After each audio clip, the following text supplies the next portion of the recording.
मित्रों नमस्कार। आम बजट के पेश होने के बाद मैं सोच रहा था कि अपनी बजट पर राय रखूं और मैंने न्यूज़ इंडिया अखबार के माध्यम से अपनी राय रखी थी, जिसमें मैंने एक लेख लिखा था जिसका टाइटल था कृषक व्यथा को जाने रही। और मेरा थोड़ा सा यह इंतज़ार था कि इस पर संसद में माननीय केंद्रीय कृषि एवं किसान कल्याण मंत्री श्री शिवराज सिंह चौहान जी अपनी राय रखें। उनकी धारणा क्या है किसान की प्रगति को लेकर, इस विषय को मैं सुनना चाह रहा था और बड़ा अच्छा लगा। वो एग्रेसिव होकर उन्होंने एक ऐतिहासिक भाषण दिया आज संसद के अंदर, और भाषण में उन्होंने मुख्यतः बताया कि जो स्वामीनाथन आयोग की बात विपक्ष जो लगातार कर रहा है उसके अनुसार ही हम मूल्यों का निर्धारण कर रहे हैं। मतलब लागत मूल्य का 1.5 गुना मूल्य हम एमएसपी निर्धारण करने में इस सिफारिश को लगातार शामिल कर रहे हैं और उसी के अनुसार एमएसपी तय हो रहा है।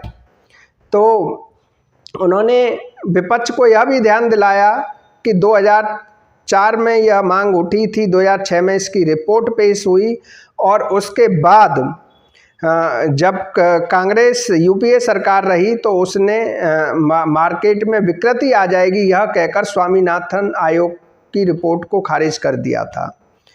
यह बात अच्छी रही कि उन्होंने कांग्रेस को भी याद दिलाया, लेकिन माननीय केंद्रीय कृषि मंत्री जी, मैं आपको भी याद दिलाना चाहूँगा 2014 में एनडीए सरकार ने भी अपने मैनिफेस्टो में स्वामीनाथन आयोग की रिपोर्ट लागू करने का वायदा किया था। और उसके बाद अभी जब कोर्ट की बात आई तो कोर्ट में सरकार इस मुद्दे को लेकर डिनाई करती नजर आई और सरकार ने इसको लागू करने से मना कर दिया। जब आप कह रहे हैं लागत मूल्य का 1.5 गुना हम ऑलरेडी दे रहे हैं, हमारी किसानों की जो फसलों के विविधीकरण को लेकर, चाहे किसी भी विषय को लेकर, मैं आगे उस पर चर्चा करूंगा। इन सभी बातों को आपने बड़े अच्छे से प्रूफ के साथ समझाया, लेकिन मैं कहूँगा आपकी भी सरकार ने किसान के साथ न्याय नहीं किया।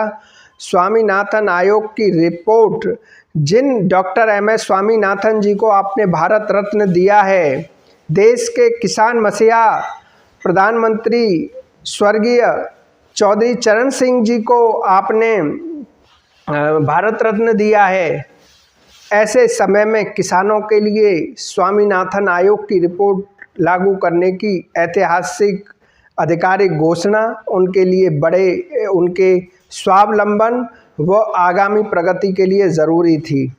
इस विषय पर हम लगातार आपसे मांग करते रहेंगे। दूसरा मुद्दा यह है कि इस देश में सबके आयोग हैं, किसान आयोग नहीं हैं। किसानों को बार बार आंदोलन करने पड़ते हैं, किसान दिल्ली आता है, किसानों पर अनर्गल आरोप भी प्रत्यारोप भी होते रहते हैं। असामाजिक तत्व या राजनीति से प्रेरित तत्व ऐसे आंदोलनों का सहारा भी लेते हैं। क्या जब देश में सबके आयोग हैं तो केंद्र में किसान आयोग नहीं होना चाहिए क्या? इस विषय को लेकर आप सोचिए और ऐसा किसान आयोग हो जिसके अध्यक्ष व सदस्य किसान हो। अपने किसानों की राय के अनुसार ही किसानों के हित के फैसले लिए जाएं, यह मेरी बहुत ज़रूरी मांग है। बात करी फसलों के विविधीकरण की और प्राकृतिक की आपने, मैं बात करूं फसलों का जो विविधीकरण है उस पर सरकार का सराहनीय निर्णय मैं लगातार देख रहा हूं और यह सरकार की जो पॉलिसी है बिल्कुल ठीक है। वो दाल के उत्पादन को बढ़ावा दे रहे हैं, उससे दाल की उत्पादन में देश के किसान की भागीदारी भी बढ़ी है। जिस तरीके से हम पर्यावरण चुनौतियों का सामना कर रहे हैं, हीट स्ट्रेस की वजह से उत्पादन में, कुछ फसलों के उत्पादन में कमी आ रही है। यह देश में विविधीकरण का फॉर्मूला सोचना हमारे हर किसान का और सरकार का कर्तव्य होना चाहिए।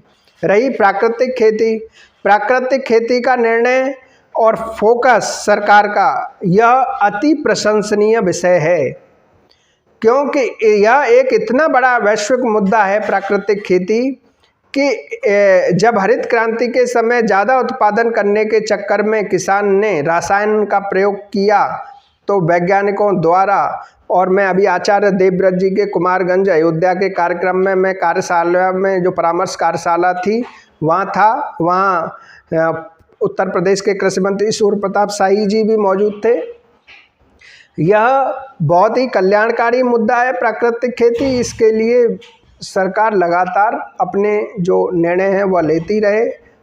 देश का किसान साथ है। और आज का आपका पहला भाषण था, इसीलिए मैंने सोचा बजट पे भी आपकी जो बात है वो मैं रख दूं। बजट पहले 4% के आसपास बजट था, इस बार किसानों को 5% बजट दिया गया है, 1% बढ़ा है। ग्रामीण विकास के लिए, क्योंकि ग्रामीण विकास मंत्रालय भी आपके पास है, ग्रामीण विकास के लिए दिया गया है 9% बजट। अगर बात की जाए गांव किसान के लिए, टोटल बजट है 14%। जब देश में बेरोजगारी की चुनौती है, हमें गांव से पलायन रोकना है। हर जगह प्राधिकरण और अलग अलग क्षेत्र घोषित किए जा रहे हैं, किस ज़मीनों का अधिग्रहण किया जा रहा है। किसानों की लगातार जो ज़मीनें हैं उनका अधिग्रहण का एकदम तेज़ी आई है। मैं यही कहना चाहूँगा, ये अधिग्रहण करने से कुछ नहीं होगा।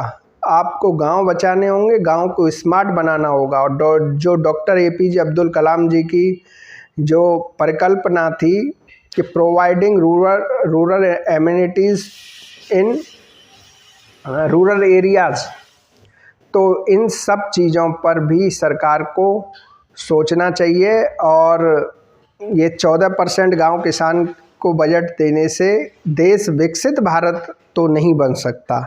मेरी यही राय है। आने वाले समय में किसानों के बजट को भी बढ़ाना होगा, स्वामीनाथन आयोग की सिफारिशों को लागू भी करना होगा, और देश के किसान के लिए किसान आयोग की घोषणा करनी पड़ेगी।